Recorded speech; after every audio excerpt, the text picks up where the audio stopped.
Guys, magulay tayo. Pinakbet, guys.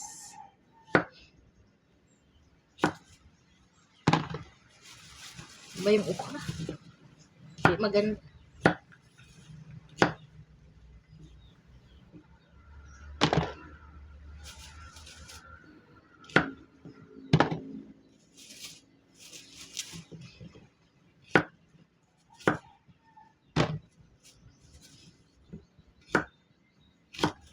Tataba. Ang tataba ng okra. Ano guys? Maggulay ako. Tagal ako yung nakakain ng pinakbet.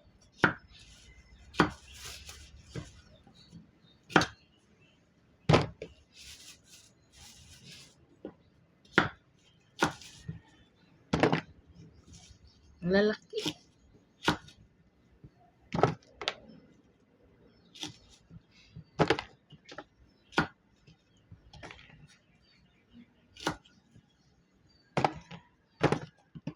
Yan ang gagawin ko guys. Magkulay.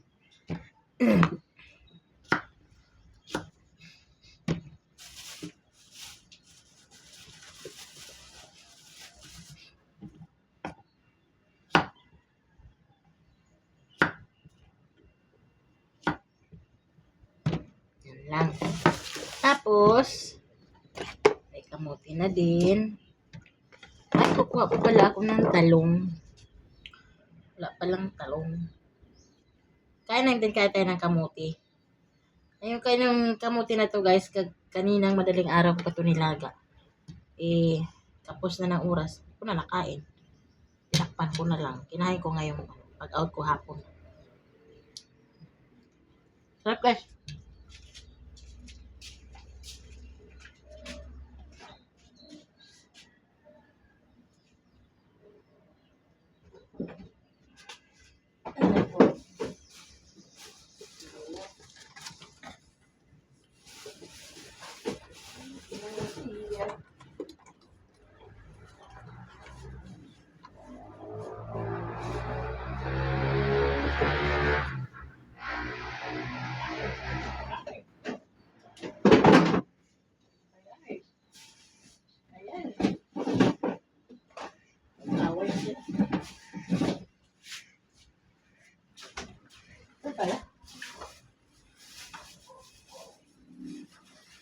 Naglutis.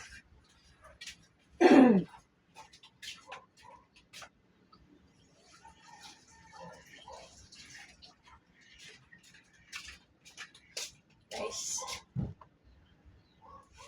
Tapos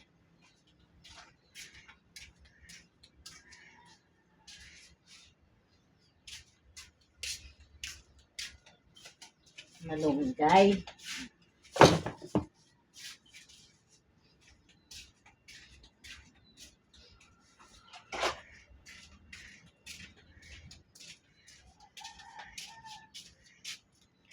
Malunggay. Di ko yan ubusin yung kamuti guys. Kasi nga, ilalaga ko na naman yan. Ito namang malunggay guys. Kahapon ko pa ito pinitas. Wala akong panghalo. Kaya, ayun. Medyo iba na yung ano niya. Texture niya. Texture. Naka-English speaking tayo guys.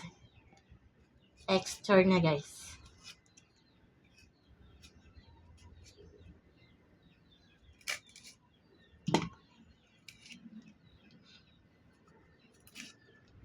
Alam nyo, sa amin kasi to sa probinsya namin, sa Zamboanga del Norte, Mindanao, as in Mindanao, kompleto Hindi to pinapansin sa amin. Kasi nga, pinaniwadaan noon sa amin, nakakalason. Ang pinapansin lang noon sa amin is dahon ng malunggay. Ito, hinayaan lang ito mahinog, mga laglag, tutubo na naman. Ang dahon nito sa amin guys, noon nung andoon pa ako, mahal ang dahon nito. Ilang ano lang siya, 10 piso. Tapos, pagdating ko naman dito sa Pangasinan, ito yung kinakain nila. Alam mo kung ano, natatawa ako kasi habang kumakain sila nito, tinitignan ko sila. Inoobserbahan ko sila. Baka sila ay malason, mahilo. Natatawa nga ako eh. Experience. Pero sarap na sarap sila. Sabi ko, baka, hindi ko rin magawang tikman kasi nga takot ako. Hindi, yun na. Nung try ko din na tinikman, okay naman. Kaya yun, doon ako natutong kumain ng ganito. Ewan ko lang doon sa amin kung kinakain na ngayon. Kung kilala na ba ito ngayon doon. Kasi matagal na rin ako din nakauwi. Isa pa yung isa pang gulay na takot akong hindi kilala sa amin noon yung talbos ng kamuting kahoy, guys. Hindi yan kilala sa amin, guys, sa probinsya namin. Yun lang din, laman lang na yung kinakain yung talbos, hindi. Kasi nga, nakakalason na ito. Okay. Pagdating ko naman dito, guys, Pangasinan, yung asawa ko, nakakita ng kamuting kahoy. Yung tanim ng kapitbahay. Tanim ng kapitbahay. Hindi, hiningi naman. Kasi pareho silang Bicolano. Yun, hinihingi niya, guys. Sabi ko, paano gagawin mo dyan? Sabi niya. Kala ko kasi dati yung kamuting kahoy sa amin. Paglalaruan lang namin yan. Sabi niya, gugulayin ko. Ha? Gugulayin mo talaga? Nakakalason yan ah. Sabi niya. Di ito nga pinaka, sarap gulayin. Pinaka, namin sa Bicol. Ngayon, nagdadalawang isip ako. Sabi ko, wag mong gulayin. Siyempre, takot ako. Magkamalason siya. Ngayon, pinulay talaga niya. Ang ginawa niya, hindi na pinigaan yun. Ang alam, hindi ko na alam. Bakit ganun? Ba't di mo pinigaan? Para hindi matanggal ang sustansya ko ng vitamins. Hinayaan ko na siya, ginataan na ngayon. Tapos ang gataan, naluto. Kumain na kami. Ako hindi ako kumain. Alam mo bakit? Inaobserbahan ko din kung siyang kumain. Ganyan ako pag hindi ko kabisado ang isang pagkain. Na alam kong, kasi yun ang naanohan namin mula nung maliit kami.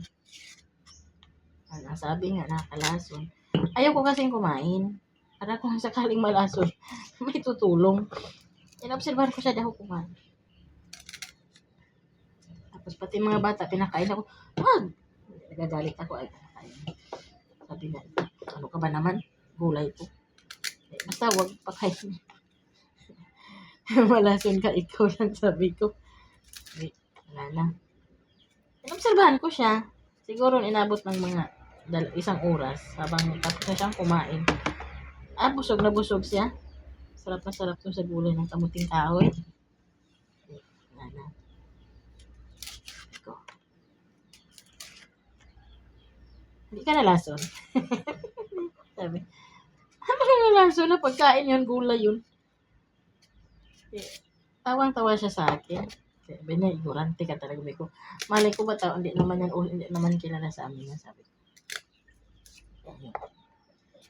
Mula noon, tumikim-tikim na rin ako. Pero may malasahan talaga ako, nag-iikakaiba. Sa katagalan na, magtatanim na rin ako ng kamuting kahoy dito. Yun na din. Yun din ang favorite ng anak ko. Ang panganay. Yun guys, ang aking karanasan sa mga ganitong gulay na hindi kilala doon sa amin, sa probinsya namin. Ito. Isa pa guys, yung saluyot. Kwento na ako nito guys habang naghihimay. Saluyot guys. Yung saluyot, naman kilala sa amin yan. O di ko lang alam kung kilala, basta siyempre sa amin bundok. Bundok kasi kami guys. Tapos yung kilala lang sa amin is likway. Siyempre madulas yung saluyot. Kilala din sa amin likway. Madulas din guys. Yun ang kilala sa amin. Yung parang Wala kasing liquid dito sa Pangasinan. Ang dito sa Luli. Pinakasaluyot sa amin. Sarap din yun, guys. Tapos, maraming gulay sa amin na wala dito.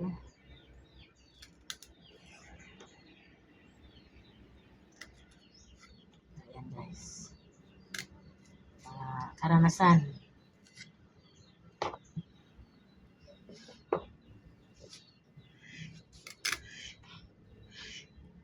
Pag himay kasi nito, guys, matagal talaga. Itong malunggay, kailangan talaga na oras. Ano talugas? O kasi maano ko talaga ito. Matrabaho. Pero masarap siya. Yan nga lang, hindi na siya fresh kasi kahapon pa ito, pinitas. Munga pa ako ng talong sa kapitbahay. Hindi, yung tanim ko may bunga-bunga na rin. Ayoko naman kumuha ng tanim sa kapitbahay. Magtanim ka. Magtanim ka para may kukunin, may pitasin ka. Doon sa kapitbahay. Sabi nila, ay, wag natin magtanim kasi may tanim sa kapitbahay. Mali yun. Dapat magtanim ka para anytime gusto mong maggulay, hindi ka na manghihingi. Paano pag wala siya dyan? So, paano ka makahingi ngayon? Ang gagawin mo, magnakaw ka na. Bad yun. Kaya, dapat magtanim tayo ng gulay. Hindi tayo ng gulay kasi ang gulay saka importante sa atin.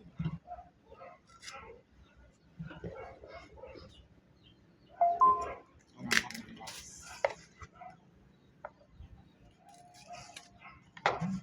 Basta na siya, guys. Ang maganda.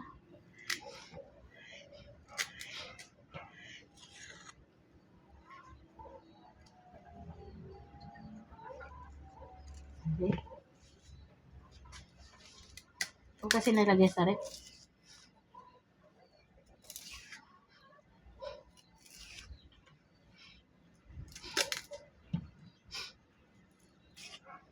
Sakit.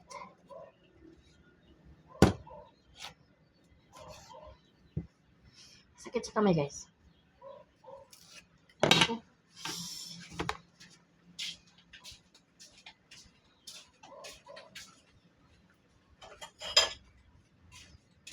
I want you.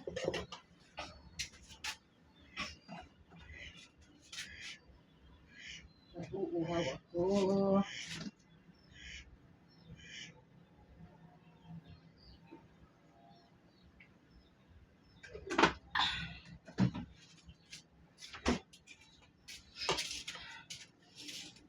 Marami na naman yung bulaklak. Maturay. Nalitan yung kutsilyo ko kasi masakit.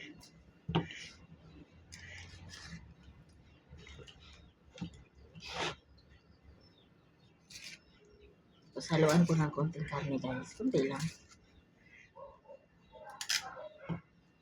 Kasi pag damihan mo naman, nawawala yung spirit ng gulay. Spirit ng gulay. Ayan siya, guys. Anuhan, nawawala yung spirit ng gulay.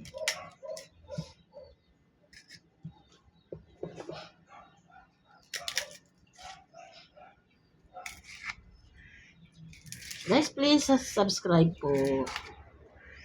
Share nyo po sa mga kaibigan ninyo.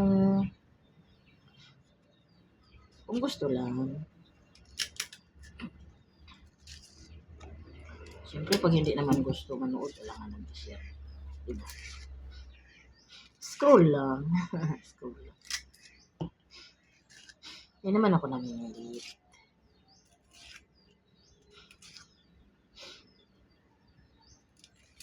Bihira lang ako maka-upload ngayon ng guys.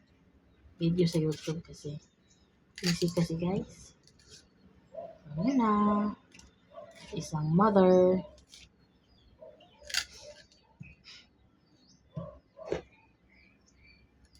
Mother is mother. Nagluluto na ako ng maaga guys. Alas 4 ngayon guys. Yung mga junakis ko na sa school. Nagluluto na ako para pagdating nila guys. Ano na. Kain na lang sila.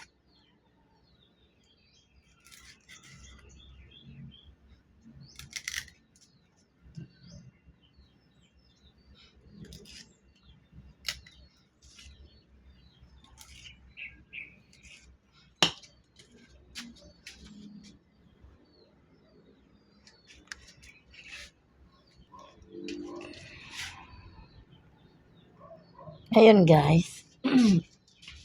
Haluan natin ang karne. Alam mo guys, sa karne, isa lang suki ko dito eh. Kasi yung karne niya iba. Hindi naman sa pag-ano. Kahit hapon na, yung karne niya, fresh pa rin yung walang amoy. Hindi kagaya sa iba na paghapon na, may ano na siya, may amoy na. Ito wala. Kaya, sa lahat ng stall ng karnihan, iisa lang ang ko, favorite kong bilhan, suki. Kasi maganda yung niya, karne niya. Hindi siya mataba. As in liempo, pag liempo may taba, pero sa kanya hindi. Liempo siya pero ang ganda ng niya kasi ang nipis ng taba. Alam mo na mga junakis ko, pagdating sa taba, naku po. Gilid lahat yung ulam sa karne sa plato. Ayaw nila ng taba. Yung iba kasi mga bata gusto ng taba pero sila ayaw. Kaya pagdating sa karne, ingat akong bumili. Ayaw nila ng taba talaga. Pati nga balat, ayaw nila ng balat kasi taba daw yun. Hindi naman, iba naman ang taba kaysa balat. Yung balat, walang taba, manipis nga lang. Pero yung taba, makapal. Kaya ang binibili ko, pag sila kakain, puro laman lang. Ayaw nila ng taba. Busog ang pusa. Aso, pag bibigyan nila may taba. Ako po. Aso at pusa nilang mabubusog. Kasi binibigyan nila yan doon.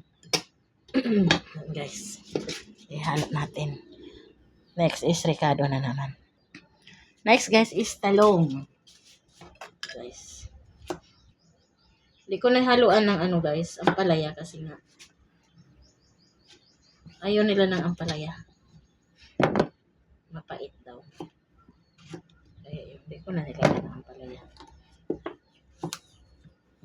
Talong daw. Malimutan ko nga bumili ng guys, sigarilyas.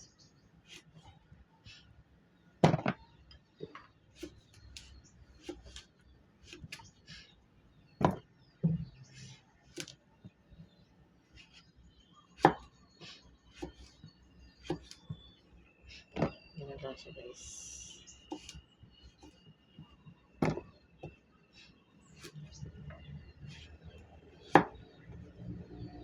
Buti na lang guys, yung talong ko na hindi na uod. Kasi may ibang na puro uod. Dahil sa harap na tinanim ko guys, puro uod. Gusto lang kong napakinabangan.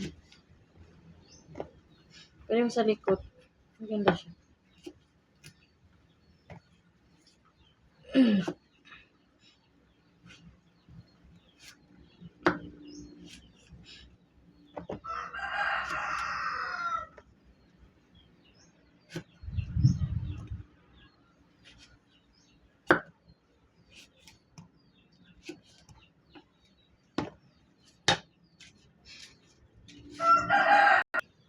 Ngayon guys, mag-isa na tayo ng bawang sibuyas. Mag-isa na natin siya guys. Ay, hindi pa mainit. Hindi pa mainit guys. Okay.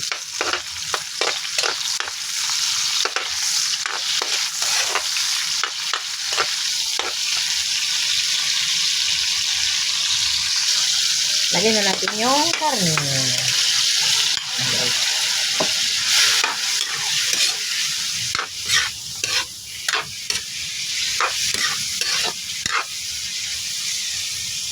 Palutuin naman natin yung karne guys para tumambot siya bago yung mga gulay. So guys, ilagay na natin ang malunggay.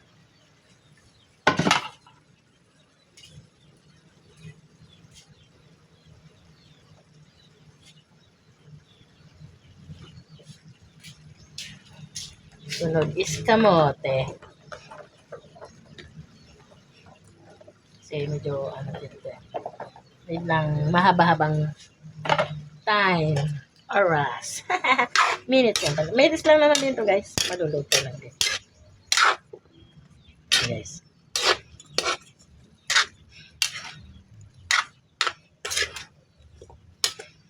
Diba? Takpan konti. Takip. Ano naman guys? Okra.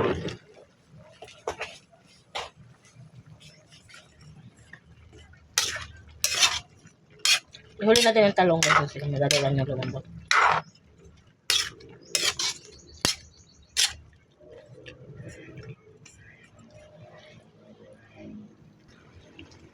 Sunod guys, talong. Ang ilagay natin. O diba, halo-halo. Ang dami.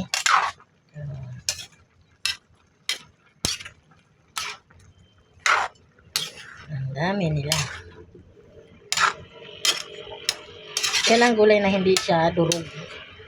Yung estimate mo lang yung luto niya. Ang unahin mo talaga para hindi sila para walang kasama na durog. Ang unahin mo dito is yung matigas, yung kagaya ng malunggay, kamote, okra. Sunod-sunod lang yan sila guys. Sunod, ipaibabaw natin yung sili, pampabango. Siling green. Takpan muna natin para maluto naman yung talong.